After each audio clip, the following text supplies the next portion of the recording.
peores sacrilegios, las más horribles blasfemias, no escapan al plan de Dios, sino que algo bueno, y este es el principio general que gobierna toda esta enseñanza, algo bueno quiere Dios con todo lo que sucede, incluyendo las cosas más espantosas, las cosas más extrañas que pueda pretender el demonio.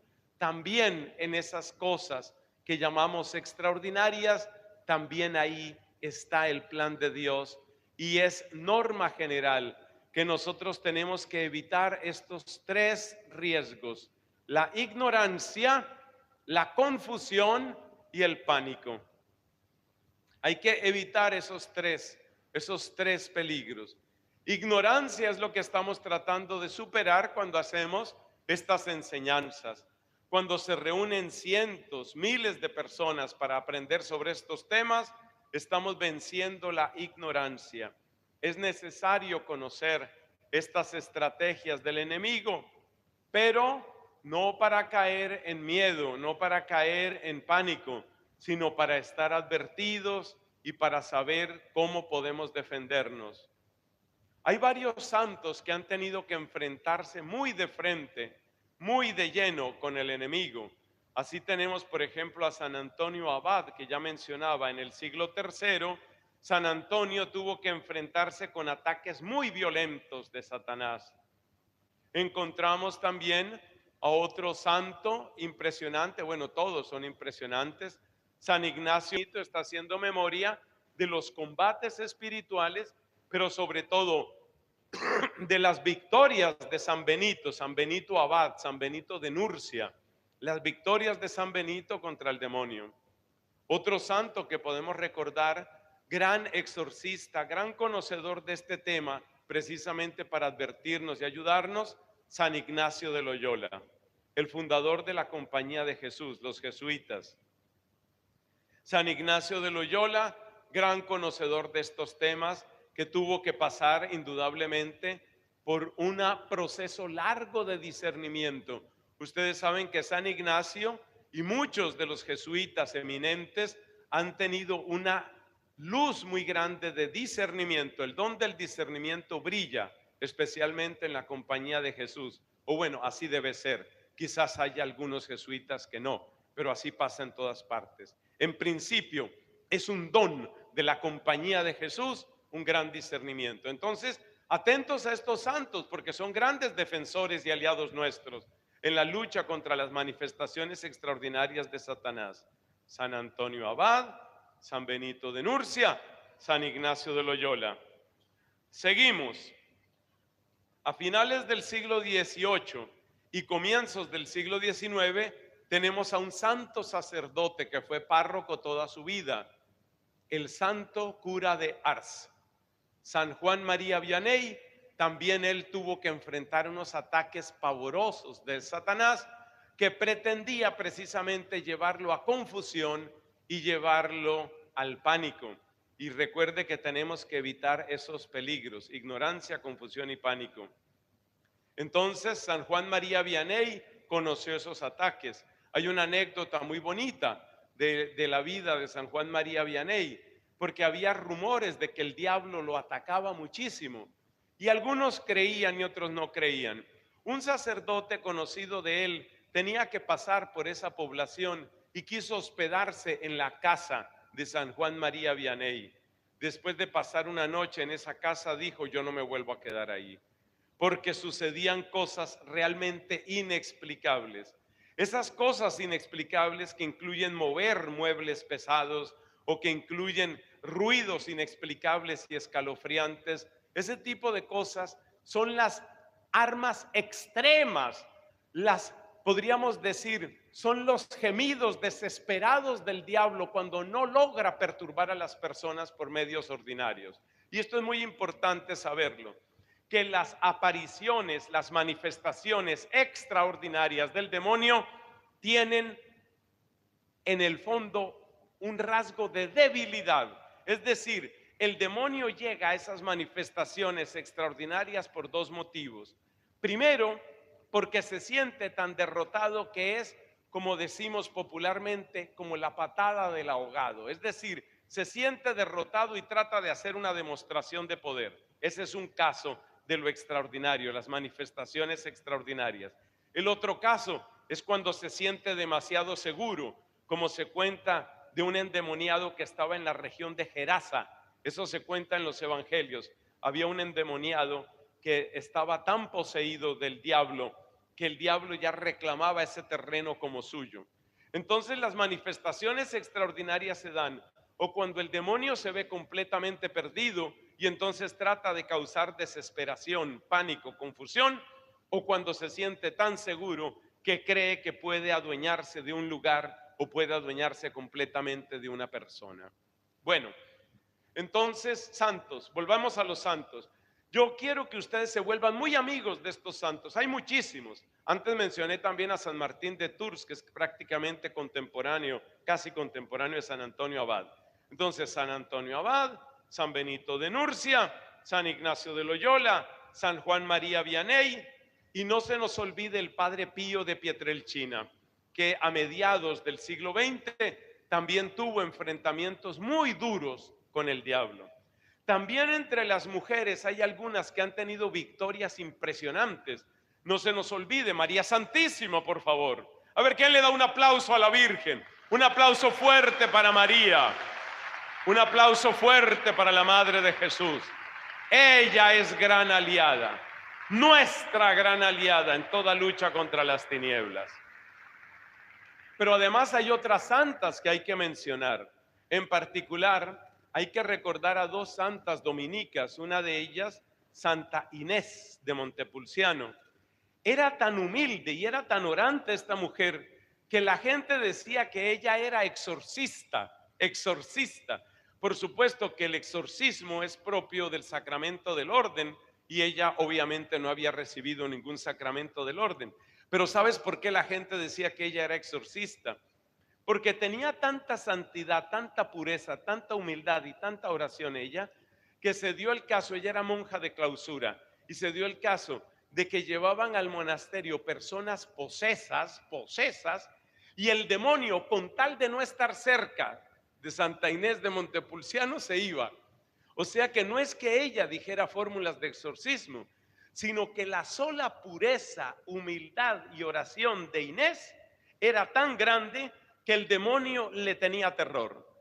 El demonio atacó también muchas veces a Santa Catalina de Siena y ella aprendió mucho sobre este tema y nos dejó, entre otras, enseñanzas de discernimiento para que pudiéramos distinguir entre las visiones falsas y las visiones verdaderas. Visiones falsas que vienen obviamente del enemigo, visiones verdaderas que vienen de Dios, visiones o manifestaciones. Ella dejó criterios de discernimiento, ustedes los pueden encontrar en el libro de Santa Catalina que se llama El Diálogo. A veces se dice el título más largo, Diálogo de la Divina Providencia. Yo les cuento que yo tengo ya, perdón que hable tanto de ella, pero es que le debo muchísimo. Yo tengo 40 años de amistad y discipulado con Catalina de Siena.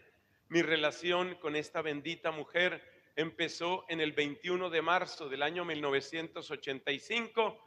Estaba yo haciendo mi noviciado y de una manera providencial llegó a mí una biografía de Santa Catalina. Son ya más de 40 años aprendiendo de lo que Dios le dio a esta gran mujer. Entonces ella fue muy atacada, pero además nos dejó criterios grandes de discernimiento. Como el demonio, por ejemplo, de las cosas que intenta es elevarnos en la vanidad. Y si no logra elevarnos con la vanidad, bajarnos con la desesperación. Y a veces nos hace alternar, es el juego diabólico entre subirnos y creer que lo podemos todo y luego bajarnos y sentir que la vida no tiene sentido y que no valemos nada. Valgo todo y puedo todo, no valgo nada y no merece la pena. Valgo todo y puedo todo, no valgo nada y no merece la pena. Y en ese juego de subirnos y bajarnos, lo que quiere el demonio es reventarnos, rompernos por dentro. Catalina de Siena enseña sobre ese tema. Catalina de Siena, ya lo dije, enseña también sobre el tema de las manifestaciones y dice que lo propio de las manifestaciones del demonio siempre es el espectáculo, es decir, la parte sensorial o el asombro. Por ejemplo, cuando en las películas presentan un exorcismo, siempre es así, con gran despliegue, porque al demonio le encanta lucirse, tratar de aparecer más de lo que es, porque en el fondo el demonio es un derrotado. El demonio ya ha sido vencido. El demonio ya es el perdedor. Ha sido completamente vencido y derrotado aquí, en la santísima cruz de nuestro Señor Jesucristo. Amén. Entonces, hermanos amados, Catalina de Siena dice: las manifestaciones y visiones del demonio producen gran impacto, son muy sensoriales y producen una alegría que confunde la conciencia. Pero apenas termina la visión, empieza la confusión y empieza la duda. Eso es típico de las visiones. En cambio, las visiones y manifestaciones de Dios suceden sin tanta parte sensorial, o no es lo principal, va mucho más a la parte intelectual, al conocimiento que nos trae, y hay algo maravilloso, y es que dejan una sensación de paz, de humildad y de desprendimiento de las cosas de esta tierra. En ese tono nos habla Santa Catalina para ayudarnos a discernir. O sea que ha habido mujeres, claro que sí, que han vencido muchísimos ataques del enemigo. También hay que pensar en mujeres que han sufrido muchísimo, muchísimo. Por ejemplo, nosotros podemos recordar a Santa Gema Galgani, de la familia pasionista. Realmente esta mujer vivió una auténtica crucifixión, pero es impresionante. Es realmente una rosa de la familia pasionista, Santa Gema Galgani. Conozcan de ella, conozcan cómo ella día por día se iba uniendo más y más y más al Señor. Una vez le preguntaban al Padre Pío, porque ya sabe que tenemos bastantes aliados humanos, pero es que además de los aliados humanos tenemos nuestro ángel de la guarda, cada uno, y además tenemos al gran San Miguel Arcángel. Acuérdese la oración de San Miguel Arcángel, que tiene varias versiones muy parecidas. La que yo me sé es la que voy a decir ahora. San Miguel Arcángel, defiéndenos en la pelea contra el enemigo, ¿cierto? Reprímale Dios, te pedimos. ¿Qué más dice? Como rendidamente te lo suplicamos. Precipita al infierno a Satanás y a todos los espíritus malignos que para perdición de las almas rondan por el mundo. Esa oración fue compuesta por el gran Papa León XIII, que de alguna manera es inspiración para nuestro actual Papa León XIV. Por cierto, cuando los amigos del Ministerio de Música pidieron un aplauso para el Papa León, los noté como tímidos, los noté como pálidos, como que no quieren aplaudir al Papa León XIV. ¿Qué está pasando aquí? ¿Qué está pasando aquí con el Papa? Al Papa lo amamos, al Papa lo amamos y oramos por él. Como todos los días de la vida estábamos orando por nuestro amado Papa Francisco. Al Papa siempre lo amamos, siempre, siempre. Bueno, León XIII fue el que compuso esa oración porque Dios le mostró en revelación que el siglo XX iba a ser un siglo de severos ataques contra la fe y que detrás de eso estaba el demonio. Entonces tenemos a los santos ángeles, muy particularmente San Miguel, tenemos todo el ejército de María Santísima, tenemos a nuestro santo ángel de la guarda y tenemos a todos estos santos. Voy a repetir la lista por última vez: San Antonio Abad, San Benito de Nurcia, San Ignacio de Loyola, San Juan María Vianney, el Padre Pío. Y entre las mujeres que yo conozca, destaco especialmente Santa Inés de Montepulciano, Santa Catalina de Siena, Santa Gema Galgani. La victoria es posible, no por nuestras solas fuerzas, sino por nuestra unión con Cristo. Pero ahora les quiero contar algo muy importante que decía el Padre Pío. Viendo todo ese despliegue de astucia y de fuerza y de obstinación que tiene el enemigo en pretender destruirnos, le preguntaron al Padre Pío qué podían hacer, qué podemos hacer frente a tanto ataque del enemigo. Y el Padre Pío dijo una comparación que la han repetido muchos predicadores. La comparación fue esta: Tú piensas, decía el Padre Pío, que el demonio es como un perro ferocísimo, un perro cruel que quiere despedazarte, pero está amarrado por una cadena. En el espacio de esa cadena, él puede hacer muchas cosas, pero si tú te mantienes fuera, ya no puede contigo. Entonces ahí es donde viene el tema principalísimo de esta enseñanza. Cuidado con abrir puertas. Y vamos a hablar de cuáles son las 4 puertas que por ignorancia o por otros motivos muchas personas abren y que hacen que se entre en sus vidas la acción, o que quizás se entre en sus vidas la acción que llamamos extraordinaria del demonio. Ahí, ese es un punto que no hemos aclarado. ¿Cuál es la diferencia entre la acción ordinaria y la acción extraordinaria? Mira, la acción ordinaria es donde él permanece oculto, como la serpiente dijimos. La acción extraordinaria es cuando empieza a mostrarse, haciendo cosas, moviendo objetos, produciendo ruido, poseyendo el cuerpo de personas. Eso es acción extraordinaria. Cuando ya le toca mostrarse, eso se llama acción extraordinaria. Entonces, el Padre Pío dice que tanto para la acción ordinaria como para la acción extraordinaria, el demonio es como un perro muy feroz, muy cruel, con su jeta envenenada, pero está limitado por una cadena. Si no te metes ahí, no puede contigo. Y nosotros ya explicábamos en la enseñanza anterior qué significa meterse ahí en cuanto a la acción ordinaria. Y también explicábamos qué es lo que podemos hacer para defendernos. Esas 4 palabras, ¿sí se acuerdan? Esas 4 palabras: la humildad, ¿cierto? La gratitud. ¿Qué más seguía? La vigilancia y la compasión hacia el prójimo.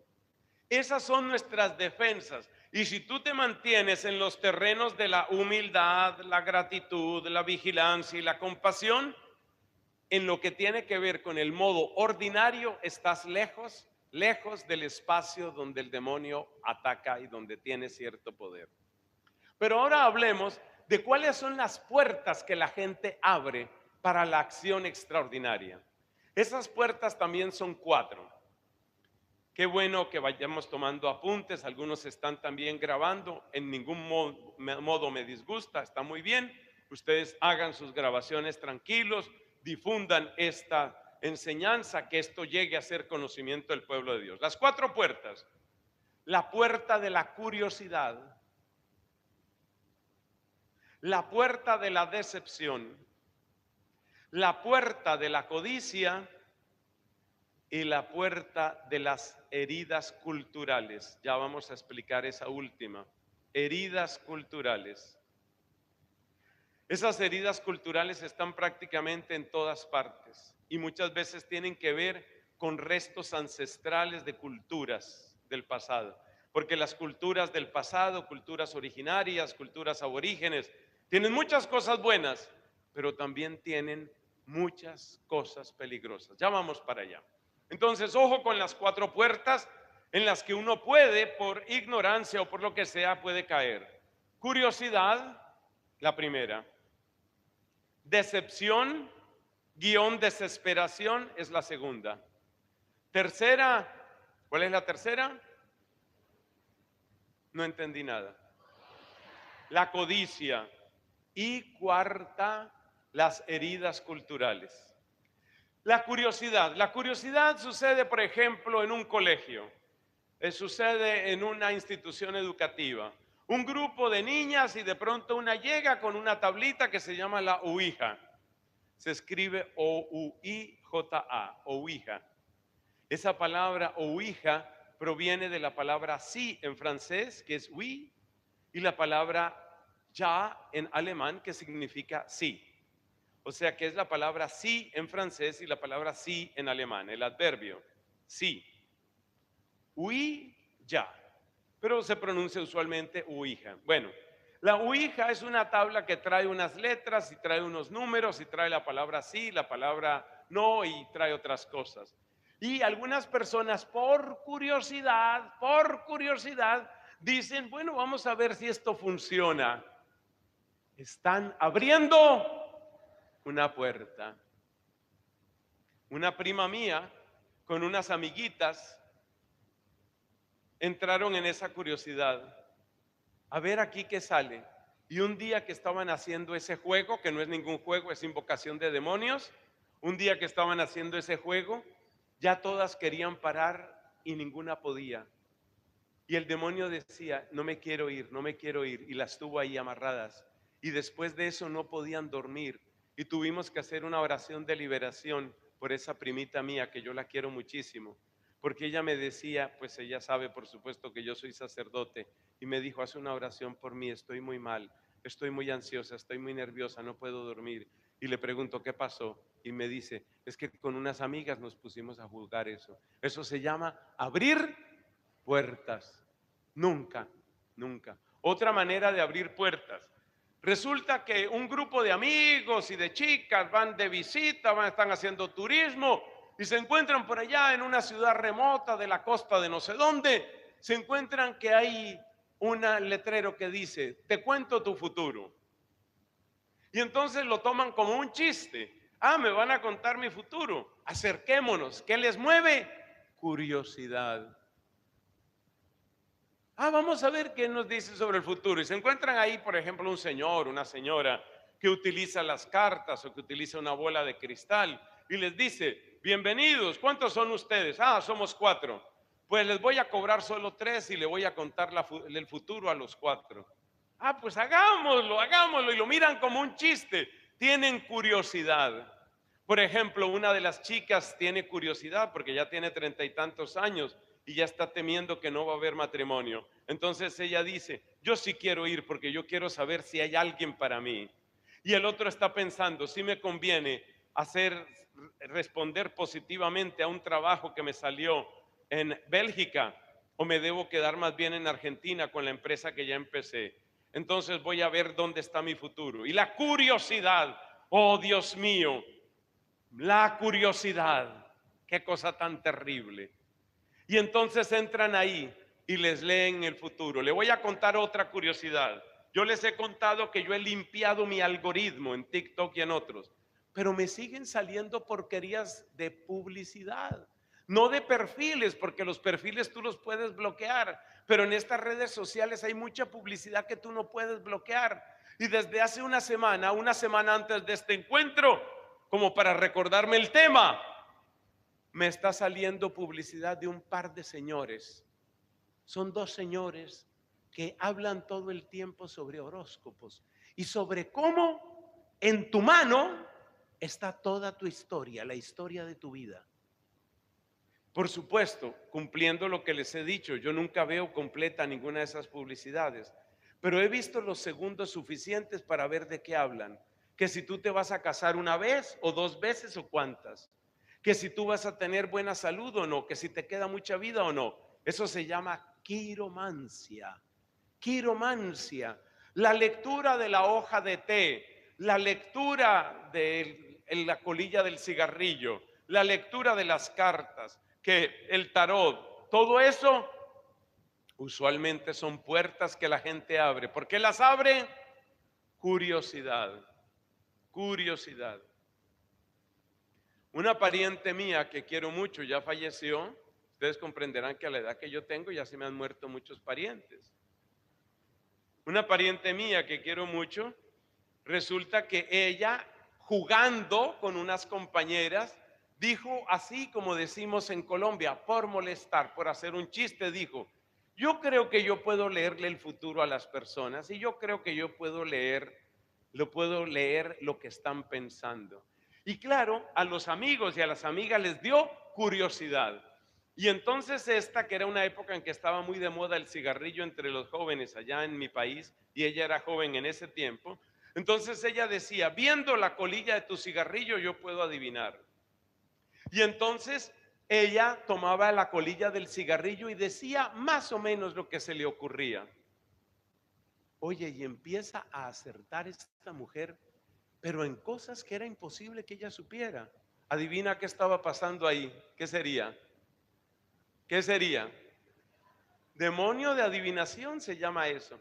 Pero ella empezó a acertar en cosas impresionantes. Por ejemplo, le decía a una compañera, eran universitarias en esa época, hace ya sus años. Esto fue el siglo pasado. Y entonces ella le decía a una compañera, bueno, yo veo aquí en la colilla de tu cigarrillo que aunque tú ya has intentado estudiar varias carreras, esta es en la que vas a terminar. Y la otra chica no le había contado a nadie que esa era la tercera carrera que empezaba. Y se quedó asombradísima y dijo, pero ¿tú cómo sabes eso? Y ella se dio cuenta que tenía poderes de adivinación, pero adivina qué estaba empezando a suceder, que un espíritu estaba empezando a entrar en ella, un espíritu de adivinación. Hechos de los Apóstoles capítulo 16 nos da catequesis sobre lo que es un espíritu de adivinación, que es de los recursos extraordinarios más sutiles y penetrantes que utiliza Satanás. Y entonces esta mujer siguió jugando y siguió jugando y le decía, por ejemplo, a otra amiga, porque casi todas eran mujeres, me perdonan las mujeres, yo no soy sexista, pero le decía a otra amiga, la semana entrante vas a conocer a un hombre muy importante en tu vida. Es un tema que siempre les interesa a las jovencitas.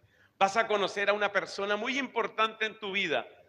Puedes creer, a la semana siguiente apareció en la misma universidad donde ella estudiaba, apareció como de la nada en la cafetería un muchacho que se interesó por ella. ¿Y qué crees que pensó esta otra chica? Dijo, esto fue lo que me predijo mi amiga. Curiosidad. Gracias a Dios, alabado sea Jesucristo. Esta mujer se salió de eso. ¿Y sabes por qué se salió? Porque no me lo vas a creer. Ella misma era súper entusiasta del Santo Rosario. Imagínate esas contradicciones. Es que la curiosidad se mete por cualquier rendija. Y ella que viene de una familia, o venía, ya falleció, dije, ella que venía de una familia más bien piadosa, con su abuelita muy de oración, su mamita muy de oración, ella del Santo Rosario, tal, tal. Ella empezó a sentir, oye, esto está feo, esto está feo. Gracias a Dios, yo pienso que fue el Rosario, yo pienso que fue María la que lo sacó de eso. Y entonces ella dijo, no, no, esto no está bien. Y entonces tuvo la humildad de decirle a ese círculo, porque ya tenía su círculo de seguidoras, sobre todo mujeres, ya tenía su círculo de seguidoras, tuvo la valentía de decirles, discúlpenme, yo no sé de dónde adivino o si es simplemente que se me ocurre, perdónenme, no voy a volver a hacer eso. Y desde ese día jamás volvió ni a leer un cigarrillo ni a tratar de adivinarle nada a nadie. Pero es para que te des cuenta cómo la curiosidad lo puede llevar a uno a meterse en lo que no le importa. Yo creo que los ejemplos son claros. Dijimos que estaba la curiosidad. La segunda es la palabra decepción, también familiar o cercana a la desesperación. Yo conocí un caso de un muchacho de otro país, es decir, no de mi país, sino de otro país, que estaba estudiando en Colombia, un chico de otro país. Un muchacho más bien serio, más bien introvertido. Yo le daba clases a él, porque soy profesor en la Facultad de Teología de la Universidad Santo Tomás, allá en Bogotá, Colombia. Yo le daba clases a él. Y este muchacho siempre me pareció distante, un poco hosco, pero ya me he acostumbrado a que muchas veces las personas no son ni hoscas ni hurañas, sino simplemente tímidas. Para gran sorpresa mía, este muchacho un día me dijo, profesor o padre, me parece que me dijo padre, padre, ¿puedo hablar con usted fuera de clase? Le dije, por supuesto. ¿Sabes dónde queda mi convento? Pongámonos de acuerdo, definimos una cita para conversar. Llega este hombre allá, un hombre joven. Me dijo de qué país era, prefiero en este momento no decir, no era de este país ni de mi país. Me dijo, quiero hablar con usted, fue allá y me empezó a contar su historia. Una historia llena de tristeza. Abandonado por el papá, la mamá siempre lo vio como una carga. Después me he dado cuenta que esa escena se repite mucho. Papá ausente, papá desaparecido, mamá recargada de trabajo que termina mirando a los hijos como una carga. Eso le pasaba a esta mamá. Y este muchacho siempre sintió que estorbaba en la casa. Él siempre sintió que estorbaba en todas partes. Entonces decidió irse a una finca de un tío y se fue para allá pensando que iba a tener mejor suerte. Cuando el tío vio llegar a este muchacho, que en realidad era un adolescente en esa época, lo que vio llegar fue una fuente de trabajo. Es decir, lo que vio llegar fue una especie de obrero al que no tenía que pagarle, sino solo darle comida y techo. Y empezó a aprovecharse de él en el sentido de explotarlo económicamente. Gracias a Dios no hubo otra clase de abuso porque era un muchachito, pero sí lo puso a trabajar, perdóneme la expresión, como un burro de carga. Y él sintió que lo estaban explotando. Mientras él estaba trabajando en esa finca, él trataba de sacar adelante sus estudios de secundaria con mucho esfuerzo. No le iba bien en el colegio, tampoco tenía mucho tiempo para estudiar. Y entonces resulta que le empezó a gustar una compañerita, apenas normal, un muchacho adolescente, le gustaba una compañera. Y entonces él trató de acercarse a esta muchacha para que fueran algo, para que pudieran tener alguna relación, porque realmente le encantaba a la chica. Él trató de hablarle, la muchacha lo miró de arriba abajo, se dio cuenta de que este era prácticamente un campesino sin instrucción, que no tenía mucho futuro y que tenía pocas relaciones humanas. Resumiendo, la muchacha lo despreció. Otro desprecio más, otra decepción más, otra frustración más. Hasta ese momento, hasta esa frustración que él tuvo, él todavía trataba de mantener algo de fe católica, que no la había aprendido casi nada en la casa, porque la casa, o sea, su familia, una familia disfuncional, era una familia donde había muchos gritos, muchas agresiones y pocas oraciones. Esa era la casa de él. Pero él trataba de hacer alguna oración, él trataba de ir a misa. Cuando esta muchacha, que era como su esperanza de tener un poco de felicidad en la vida, cuando esta muchacha lo despreció tan terriblemente, él entró en desesperación. Y entonces él empezó a echarle la culpa a Dios. Y él empezó a decir, ¿para qué me sirve creer en Dios? ¿Para qué me sirve orar? ¿Para qué me sirve buscar a Dios? Para nada. Voy a buscar al diablo por desesperación. Y él solo, sin que nadie le enseñara, o voy a corregirme, enseñado por el mismo diablo, hizo una especie de oración para entregarle su alma al diablo. Es el segundo caso que yo he conocido. Yo tengo 33 años de sacerdocio. He conocido dos casos en mi vida, de una chica y de este muchacho. Dos casos de personas que oficialmente le han entregado su alma al diablo para buscar salir de problemas o, como en el caso de él, por desesperación. Entonces él le dijo al diablo, y que Dios nos selle con la sangre de Cristo a todos los que estamos aquí, porque voy a decir las palabras que él dijo: te entrego mi alma, Satanás, tú dame lo que yo necesito. Así se entregó al diablo. Y cuando él hizo esa entrega al diablo, resulta que las cosas empezaron a mejorarle. Entonces, unos negocios que él quería hacer con lo poquito dinero que tenía, le empezó a funcionar. Empezó a caerle dinero. No solo eso, él anhelaba ser amado y él se encontró con que había una cantidad de muchachas que ahora lo buscaban. Antes él las buscaba y no lograba nada. Ahora las chicas le llegaban a él y él empezó a satisfacerse. Obviamente, ya me entienden cómo, empezó a satisfacerse con esas mujeres. Y él empezó a sentir que lo mejor que había hecho en la vida era entregarse al diablo. Acción extraordinaria del diablo. Le iba muy bien en lo que hacía, buenos negocios. Incluso él, que siempre había sido un estudiante entre promedio y mediocre, empezó a tener resultados académicos sorprendentes. Como quien dice, se le arregló todo. Buen estudiante, buenas mujeres, buen dinero. Y así estuvo varios meses. Todo eso me contaba él en su testimonio. Estuvo varios meses. Pero imagínate que después de estar ese tiempo así, empezó a presentar unas perturbaciones de salud.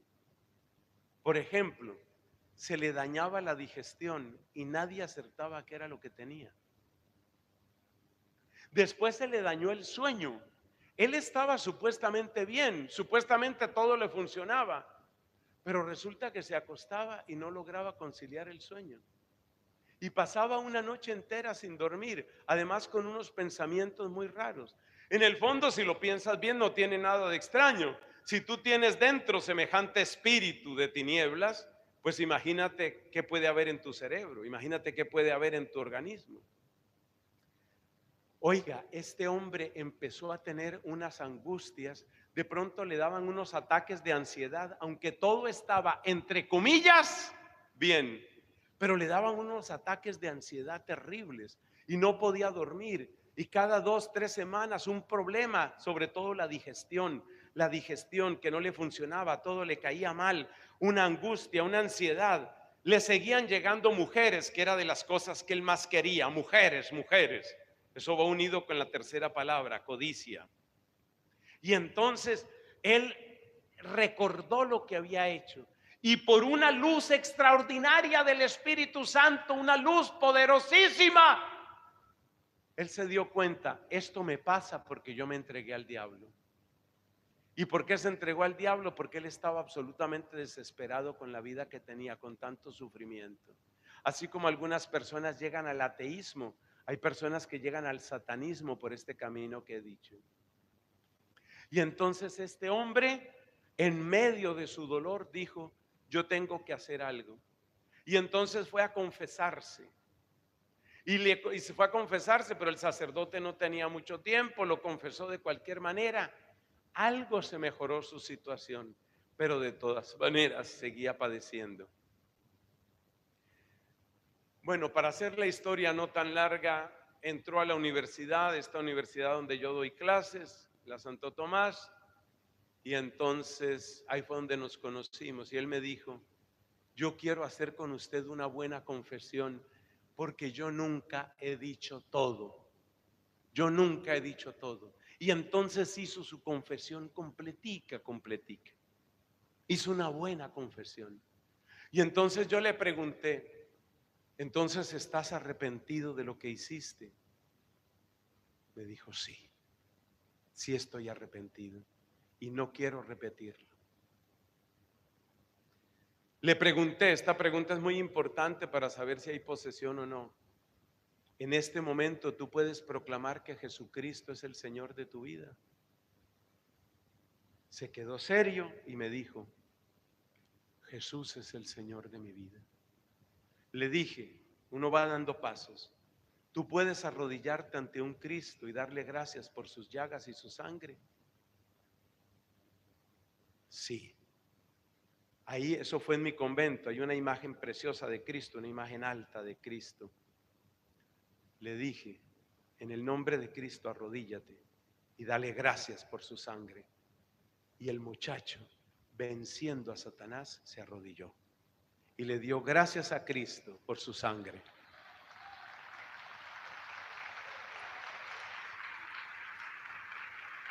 La historia acabó bien. La historia acabó bien. El muchacho hizo una magnífica confesión, renunció a todo lo que tiene que ver con el diablo y el satanismo, su salud mejoró, gracias a Dios. No siguió siendo buen estudiante, ya no tenía esa ayuda que le costaba tanto, que le hizo tanto daño, ya no tenía esa ayuda, pero salió adelante. Qué lindo eso. Pero ¿por qué llegó allá? Por desesperación, por decepción. El tercer modo, la tercera puerta que a veces abrimos, se llama codicia. Hermanos, yo no sabía que esto existía. La historia que les voy a contar, ustedes van a creer que es de ciencia ficción o que yo me la inventé. Estoy hablando delante de Dios y no tengo ninguna razón para mentirles.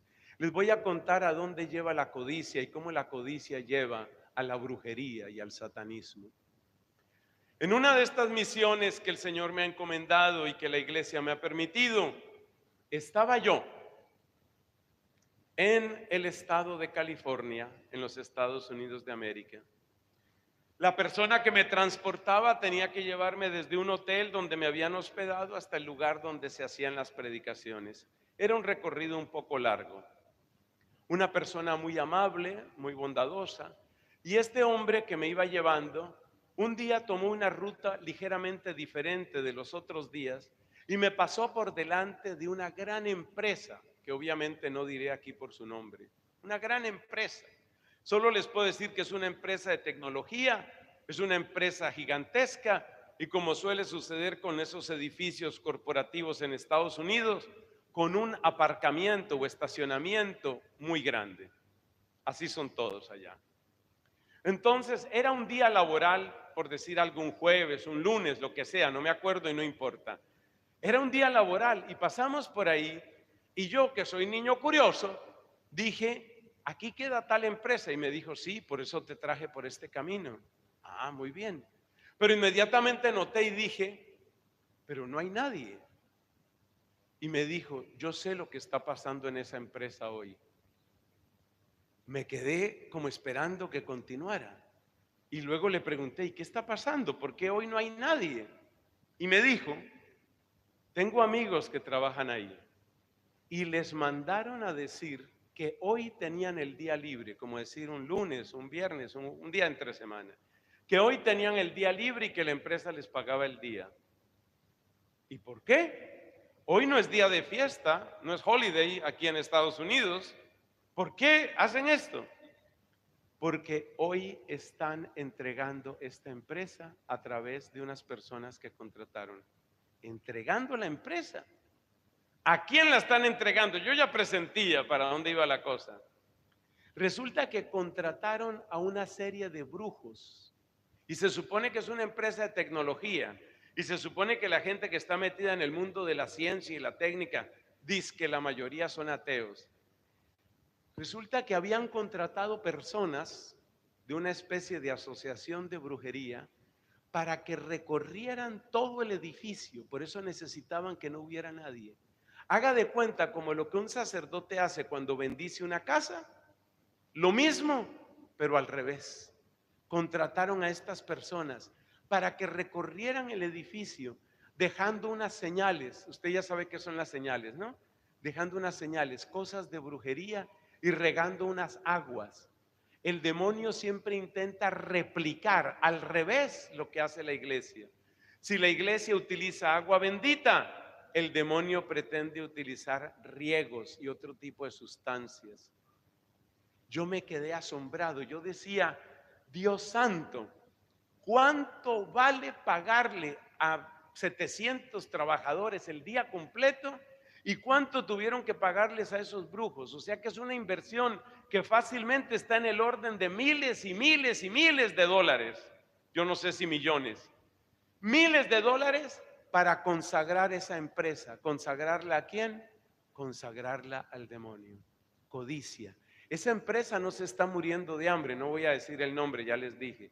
Esa empresa no se está muriendo de hambre, pero ¿qué les está moviendo? ¿Por qué hacen esos rituales? Porque tienen codicia, porque quieren ganar más, porque quieren tener éxito. ¿En qué se apoyó el chavismo durante años y años? Que sepamos durante los últimos 15 o 20 años, o sea, prácticamente toda la vida del chavismo, brujería. A mí me lo dijo un sacerdote que hacía misión en Venezuela, me lo advirtió, año 2012 o 2013, habló conmigo y me dijo, padre, es importante que usted sepa qué es lo que se está haciendo en el Palacio de Miraflores. Tienen contratados brujos. Y ustedes saben que lo mismo sucede en Cuba, y ustedes saben que lo mismo sucede en Nicaragua, y ustedes saben que los rituales ancestrales, rituales de ese tipo de brujería ancestral, se le han aplicado a presidentes como el señor Gustavo Petro, presidente de Colombia, como el señor Evo Morales. Es decir, que es la codicia, codicia del dinero, codicia del poder, lo que muchas veces lleva a las personas a entrar en esos rituales. Y hay fotos del presidente actual de Colombia, por el que yo rezo todos los días, pensando en su alma y pensando en el país. Hacen rituales, rituales de esos. La señora Claudia Sheinbaum la presidenta de México, ya hizo su ritual. Todos hacen rituales. ¿Por qué se llega a esos caminos? Codicia del poder. ¿Cuáles son nuestras armas? Santo Rosario, Eucaristía, intercesión, vivir en gracia de Dios. No nos vamos a dejar. No nos vamos a dejar. Amén. No nos vamos a dejar. Nos vamos a defender con la oración. Nos vamos a defender con el ayuno. Nos vamos a defender con la intercesión. Porque es mucha la brujería que se practica en los altos círculos de la ONU, en los altos círculos del poder, en los altos círculos de muchos lugares donde suceden cosas extrañas. Y me perdonan, pero alguien tiene que decirlo y ustedes ya lo han oído. En muchos de esos lugares está metida la masonería, que en sus niveles más altos, usted sabe que la masonería tiene 33 grados. En los últimos grados hay testimonios en internet de gente que ha salido de la masonería, cómo ofrecen incluso sacrificios. Y hay quien dice que ofrecen sacrificios humanos. ¿Y a quién le ofrecen esos sacrificios? ¿Y para qué ofrecen esos sacrificios?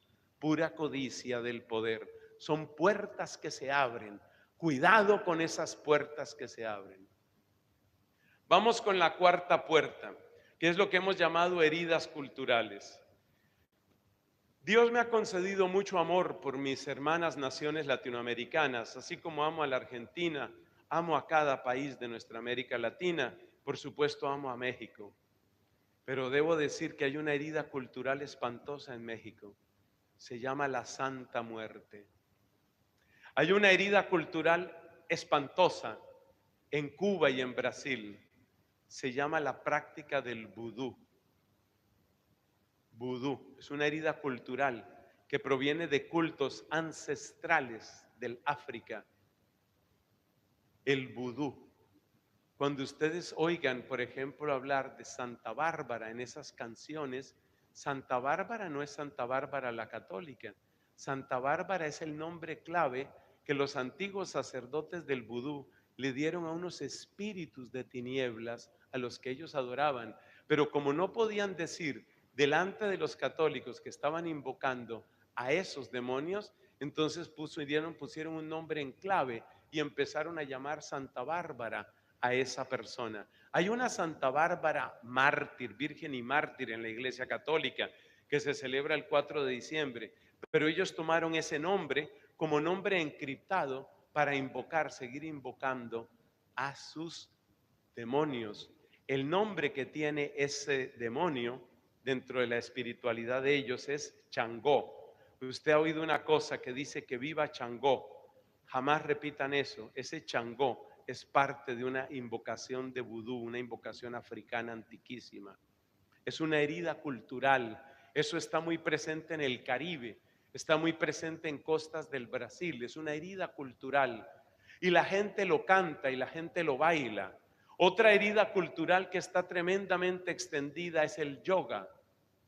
A ustedes, mucha gente no cree que el yoga sea peligroso, pero les voy a decir esto, no por el intento de tratar de convencerlos en este instante, sino porque es importante que ustedes lo sepan. ¿Ustedes no les llama la atención que en casi todos los deportes y en casi todas las danzas las palabras se traducen? Así, por ejemplo, cuando yo era niño se oía mucho la expresión en inglés para el fútbol, offside, offside. Eso se escribe O-F-F, side, S-I-D, offside. Pero luego eso se tradujo y eso se llama fuera de lugar. Cuando yo era niño se oía mucho el referee, ahora siempre se dice el árbitro. De las pocas palabras del fútbol que no se ha traducido es goal. Goal significa meta en inglés y goal se sigue diciendo en español. Pero yo alcancé a escuchar allá en mi infancia, es que yo tengo mis años, yo sé que no se me notan, pero yo tengo mis años. Se oía del goalkeeper, el goalkeeper, ese es el portero o el arquero. En todas partes se traducen, pero si ustedes se dan cuenta, en el yoga nunca traducen las palabras de las posiciones. Ese es un dato que es muy importante. En el yoga nunca traducen. Usted sabe que el yoga funciona con posiciones corporales. Y esas palabras, los nombres de esas posiciones, nunca los traducen. Es una herida cultural. ¿Qué quiere decir eso? Tú investigas de dónde viene el yoga y el yoga proviene de una derivación del hinduismo.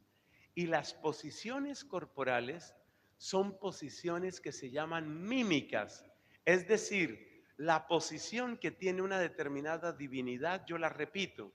Por ejemplo, si la divinidad levanta, estoy inventándome, claro, si la divinidad levanta su pierna izquierda y su mano izquierda, entonces yo hago ese ejercicio, como quien dice, como eres tú, soy yo. Las posiciones del yoga heredan las posiciones de las divinidades del hinduismo. Y los nombres de esas posiciones del yoga son herederas de las invocaciones de esos dioses. Por eso no se pueden cambiar esos nombres en el yoga, porque en el yoga esos nombres son herederos de esas invocaciones. Alguien dirá, padre, pero yo llevo tiempo practicando yoga y no me ha pasado nada.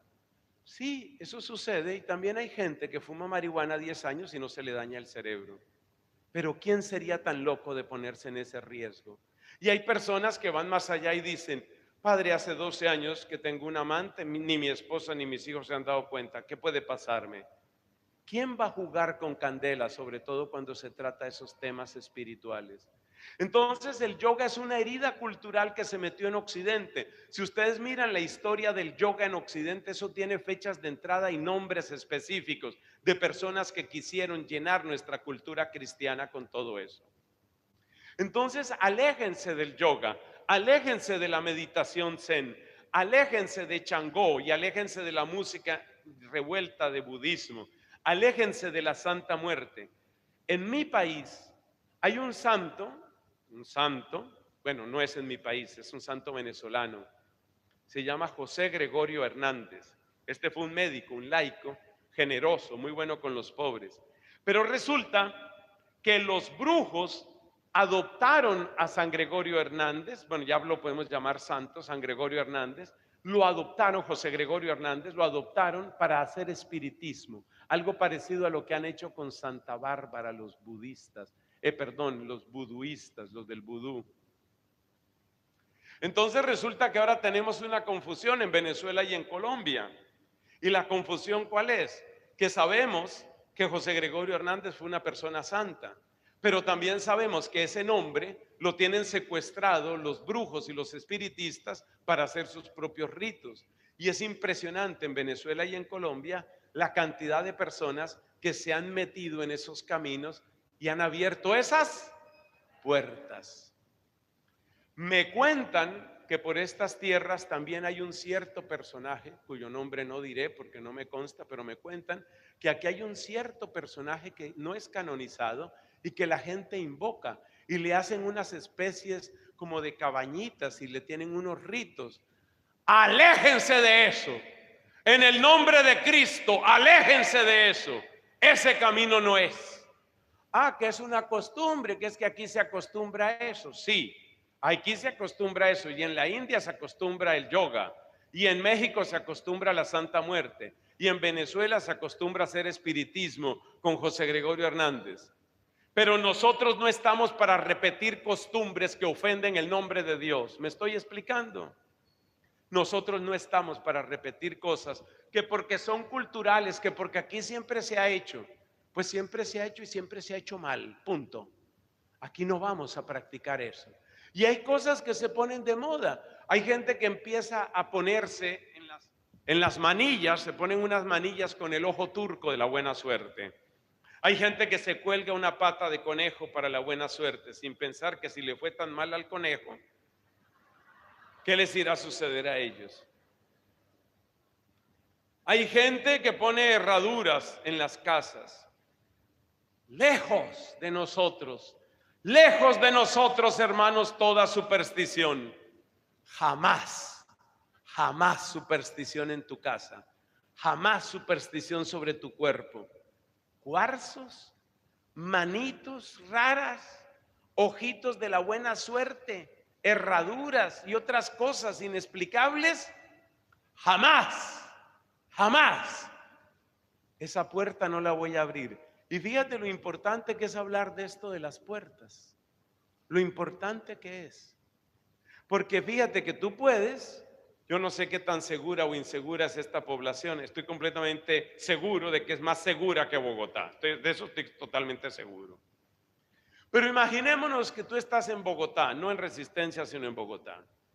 Tú en Bogotá puedes dejar tu puerta sin llave y es posible que esa noche no te pase nada. Dejaste la puerta sin llave y no te pasó nada, pero dejaste la puerta abierta. ¿Quién va a ser tan tonto en una ciudad tan insegura como Bogotá de hacer eso? Pensando, no me pasó nada. No abras estas puertas. No abras estas puertas. Y si las abriste, ciérralas. Ciérralas en el nombre de Cristo.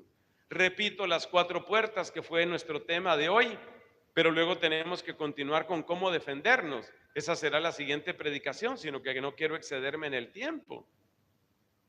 Es que el tiempo pasa muy rápido, ustedes se dan cuenta que esto es impresionante, pero no quiero excederme.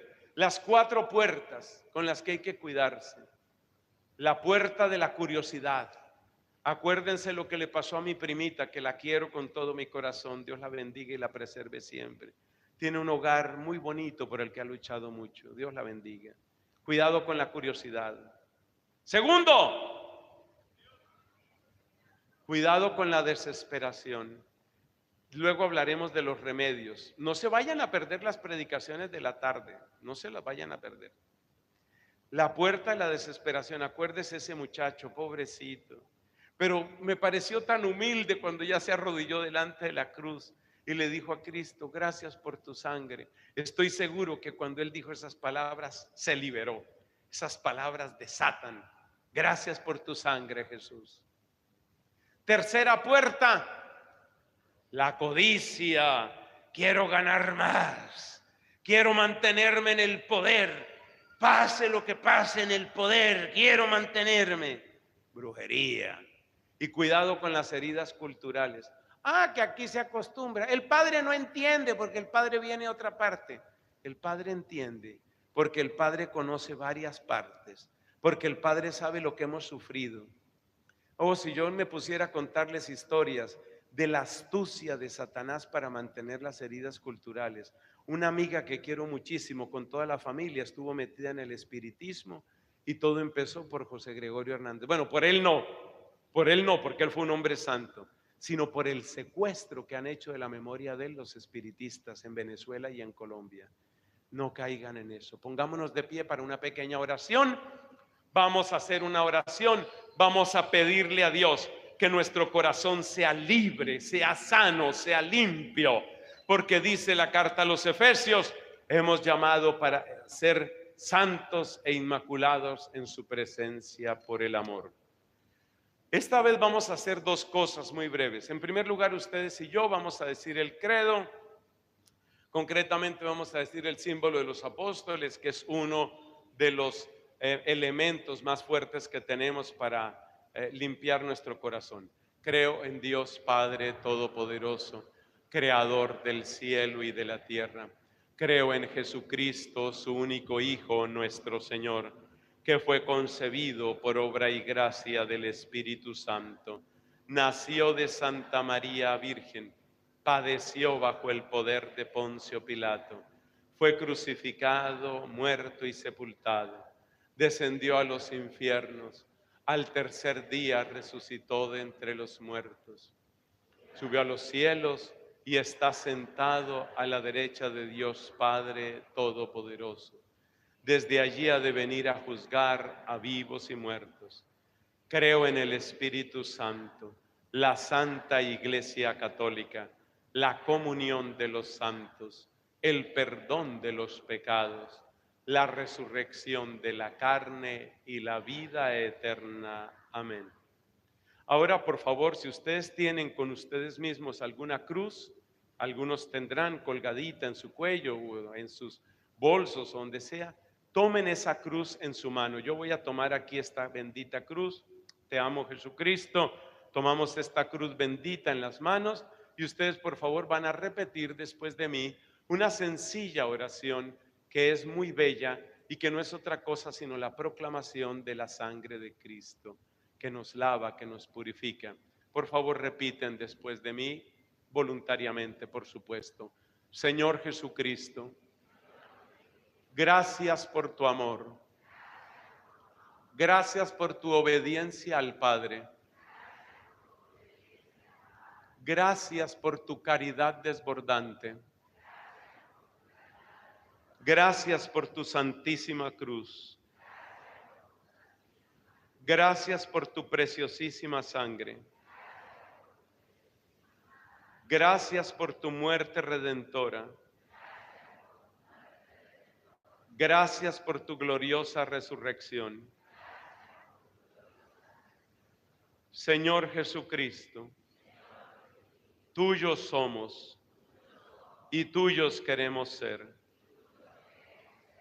Ahora vamos a repetir para terminar eso mismo. Señor Jesucristo, tuyos somos, tuyos queremos ser. Última vez, Señor Jesucristo, tuyos somos, tuyos queremos ser. Amén. ¡Viva Cristo Rey! Más fuerte, ¡viva Cristo Rey! Ahora sí que se levante un poquito el techo con el grito. ¡Viva Cristo Rey! ¡Viva! El aplauso para Jesús.